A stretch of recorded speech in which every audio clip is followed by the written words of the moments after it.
Berbagai upaya dilakukan pemerintah untuk mencapai cita-cita agar Indonesia menjadi teknologi hub di Asia. Jalan terjal membutuhkan komitmen yang sangat kuat, apalagi melihat banyaknya raksasa teknologi yang sudah mampir, tapi akhirnya urung untuk berinvestasi di dalam negeri.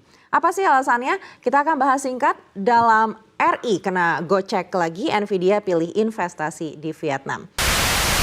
Taksi Vietnam hadir di sini, dan juga dengan armada yang dari Vietnam juga, yaitu VinFast. Mungkin itu kelebihannya Vietnam, karena sebagian besar pabrik itu kan dari China. Namun demikian, di lain pihak juga faktor-faktor lain menentukan. Misalkan memang cost of production-nya lebih rendah, birokrasinya juga lebih simple, ya, perizinan juga lebih mudah.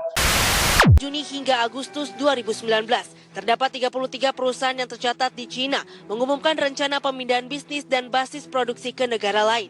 Sebanyak 23 perusahaan itu memilih ke Vietnam, sementara 10 perusahaan lainnya ke Kamboja, India. Nah, jadi di sini ini bisa mengangkut 5 penumpang ya, karena dia 5-seater. Area operasional itu karena ini taksi seperti taksi umumnya itu plat kuning ya, Jabodetabek. Jika kita mendengar istilah liberalisasi ekonomi, maka kemungkinan di benak kita yang terbayang adalah pemerintahan yang tentunya juga cenderung liberal dan memiliki nilai-nilai politik barat. Namun pengecualian terjadi dalam kasus kebijakan Doi Moi di Vietnam. Mengapa demikian? Karena meskipun kebijakan ini sederhananya adalah proses liberalisasi ekonomi, namun faktanya kebijakan ini juga melegitimasi kembali kekuasaan Partai Komunis Vietnam, yang dimana legitimasi ini sempat menurun akibat krisis sosial ekonomi yang terjadi di tahun 1980-an.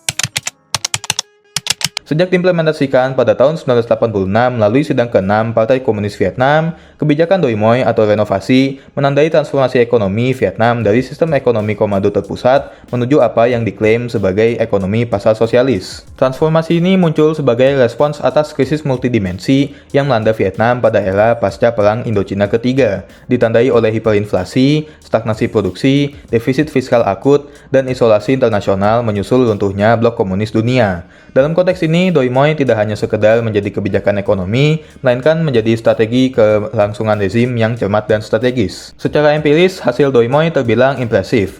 Vietnam mencatat pertumbuhan ekonomi yang konsisten sejak awal tahun 1990-an dan mampu menurunkan tingkat kemiskinan secara signifikan melalui reformasi agraria, liberalisasi perdagangan, dan investasi pada pembangunan manusia. Dari sisi makroekonomi, transformasi dari sistem dua harga menjadi liberalisasi harga, reformasi fiskal, serta pembukaan terhadap investasi asing langsung juga berkontribusi pada stabilitas dan pertumbuhan.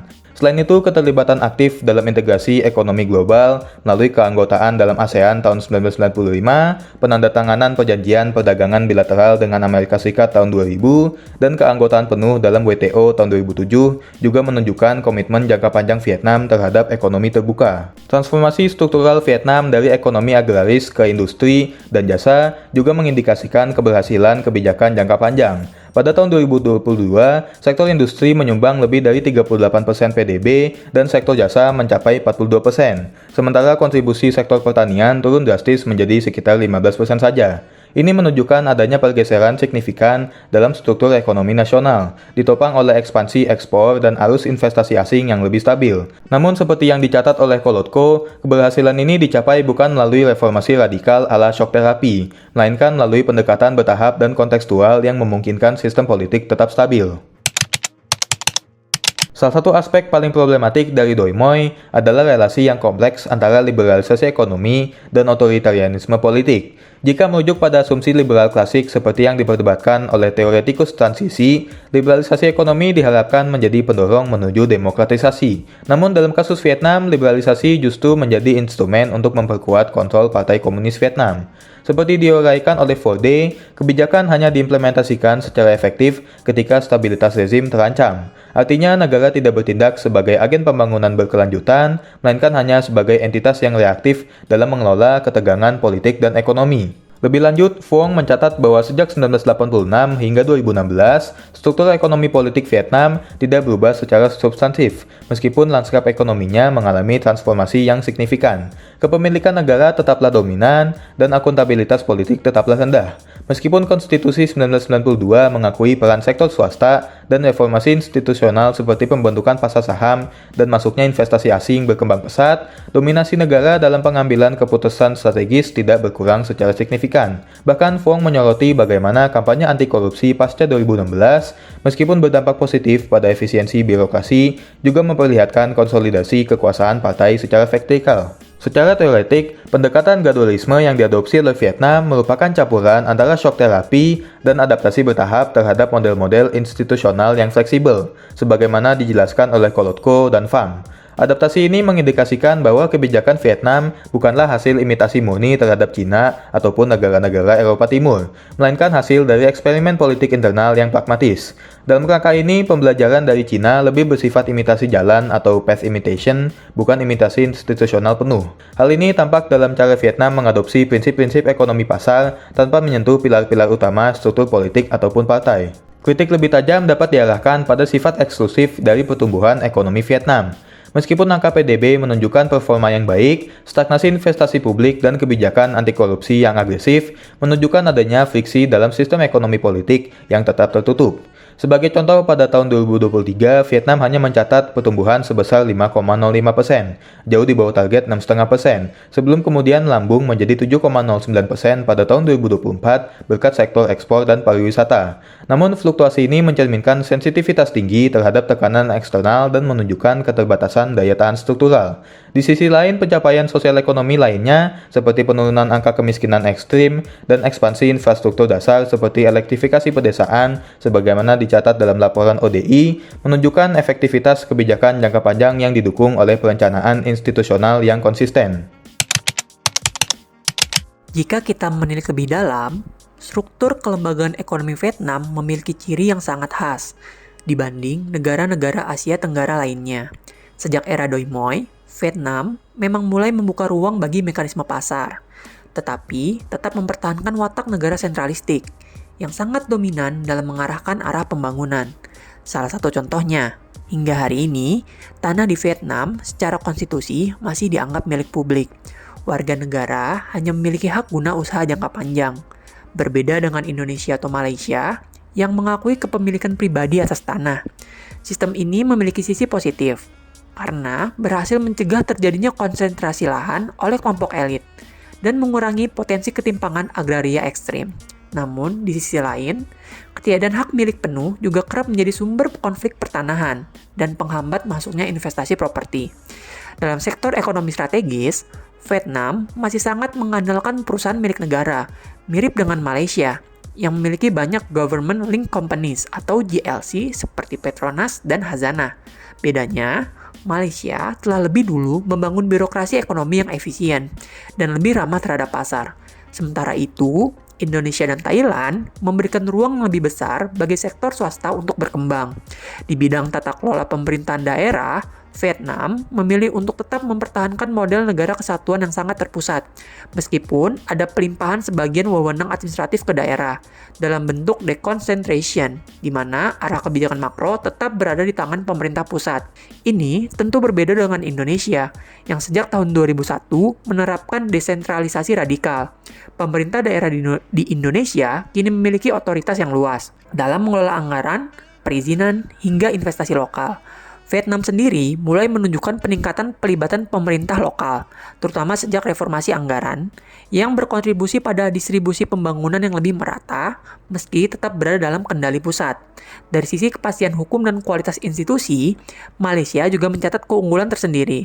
Sistem hukum warisan common law memberi jaminan perlindungan kontrak dan hak milik yang lebih kuat. Sebaliknya, sistem hukum di Vietnam masih sangat dikendalikan oleh partai, yang membuat transparansi dan kepastian hukum, terutama dalam hal sengketa investasi atau perlindungan kekayaan intelektual, masih menjadi tantangan. Meski begitu, Vietnam terus berusaha menarik investor lewat insentif seperti tax holiday dan kemudian repatriasi laba. Indeks persepsi korupsi terbaru di tahun 2024 memberi gambaran yang cukup jelas. Malaysia mencatat skor tertinggi di kawasan ini, diikuti Vietnam, kemudian Indonesia, dan Thailand. Hal tersebut mencerminkan bagaimana reformasi tata kelola di Malaysia relatif lebih berhasil. Sementara itu, Vietnam dan Indonesia sama-sama telah membentuk institusi anti korupsi sejak awal 2000-an. Namun, tantangan implementasi, khususnya di tingkat lokal dan sektoral, masih menjadi pekerjaan rumah yang besar. Namun demikian, Vietnam masih menghadapi sejumlah tantangan struktural yang tidak ringan. Salah satunya adalah resiko yang dikenal sebagai middle income trap, yakni kondisi di mana pertumbuhan ekonomi mulai melambat setelah negara mencapai pendapatan menengah. Data dari dekade 2010-an menunjukkan tren perlambatan itu mulai terlihat. Dari sebelumnya tumbuh di atas 7%, kini melandai ke kisaran 6%. Sinyal ini mengindikasikan adanya stagnasi produktivitas. Jika Vietnam ingin keluar dari jebakan ini, maka tidak ada jalan lain selain mendorong inovasi, meningkatkan kualitas pendidikan tinggi, menanamkan investasi serius di bidang riset dan pengembangan, serta membangun industri berteknologi tinggi yang berbasis pada kekuatan domestik. Tantangan lain yang tak kalah penting adalah ketergantungan tinggi pada foreign direct investment. Lebih dari 70% ekspor Vietnam dihasilkan oleh perusahaan multinasional. Artinya, perekonomian Vietnam sangat rentan terhadap dinamika global, mulai dari resesi hingga perubahan kebijakan dagang dari negara-negara besar. Karena itu, Vietnam harus mulai memperkuat kapasitas industrinya sendiri dan membangun rantai pasok nasional yang lebih mandiri. Di sisi lain, inovasi juga sangat tergantung pada ekosistem kebebasan berpikir. Sayangnya, iklim politik Vietnam masih tertutup, menjadi penghambat tumbuhnya ide-ide kreatif dan eksperimentasi. Vietnam memang masih berada di level menengah dalam indeks inovasi global, dan pembatasan informasi jadi penghalang besar untuk membangun ekonomi berbasis pengetahuan. Jika Vietnam sungguh ingin menjadi negara berpendapatan tinggi, maka perlu membuka ruang yang lebih luas bagi pertukaran gagasan dan kolaborasi terbuka. Selain itu, persoalan kelembagaan masih menjadi sorotan. Korupsi, birokrasi yang belum efisien, dan lemahnya penegakan hukum menjadi hambatan dalam membangun kapasitas usaha. Beberapa kasus besar yang melibatkan pejabat tinggi menunjukkan betapa pentingnya sistem checks and balances yang kuat dan independen. Dan jangan dilupakan, ada pula tantangan pembangunan berkelanjutan. Industrialisasi cepat telah membawa konsekuensi lingkungan, polusi udara di kota besar, deforestasi, dan meningkatnya ancaman iklim, terutama di wilayah Delta Mekong. Institusi lingkungan hidup harus diperkuat jika Vietnam ingin tumbuh secara berkelanjutan. Bila dibandingkan secara regional, Indonesia memiliki keunggulan dalam hal ukuran pasar domestik dan demokrasi yang lebih mapan. Malaysia lebih unggul di sisi teknologi industri dan tata kelola. Thailand menonjol dalam hal infrastruktur dan sektor pariwisata, meski mengalami stagnasi politik. Vietnam, dengan pertumbuhan ekonominya yang cepat dan struktur institusi yang solid, berada pada momen kritis. Keberhasilan mereka akan ditentukan oleh kemampuan untuk naik kelas, bukan hanya sebagai negara industri, tetapi juga sebagai negara yang inklusif dan berkelanjutan. Dalam perspektif ekonomi politik kritis, pengalaman Vietnam memperlihatkan bahwa good governance dan kapasitas institusional adalah kunci dari pembangunan yang berhasil, bukan semata format sistem politik yang dipilih.